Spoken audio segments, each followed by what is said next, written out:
நம்ம ஊர் ஸ்டைலில் காரசாரமாக ஒரு ஃபிஷ் ஃபிங்கர்ஸ் ரெசிபி பார்த்துடலாம். அதுக்கு வந்து போன்லெஸ் ஃபிஷ் வந்து தின்னா ஸ்ட்ரிப்ஸாக கட் பண்ணிக்கோங்க.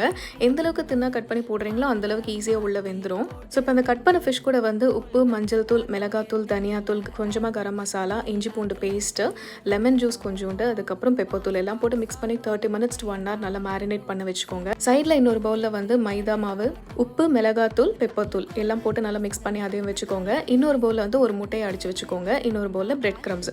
ஸோ மூணுமே ரெடி பண்ணி வச்சுட்டு அதுக்கப்புறம் அந்த மேரினேட் பண்ண ஃபிஷ் பீசஸை வந்து ஃபர்ஸ்ட் இந்த மைதா மாவு டிப்பில் போட்டுட்டு அதுக்கப்புறம் முட்டையில் டிப் பண்ணிவிட்டு அதுக்கப்புறம் பிரெட் க்ரம்ஸில் போட்டு நல்லா ஃபுல்லாக எல்லா சைடும் கோட் ஆகிற மாதிரி உருட்டி எடுத்துக்கோங்க. இந்த மாதிரி நீங்கள் வந்து ஃபஸ்ட்டே கோட் பண்ணிவிட்டு நெக்ஸ்ட் டே வந்து ஃப்ரை பண்ணிக்கலாம். கெஸ்ட் எல்லாம் வரும்போது சூடாக கூட நீங்கள் ஃப்ரை பண்ணி எடுத்துக்கலாம்.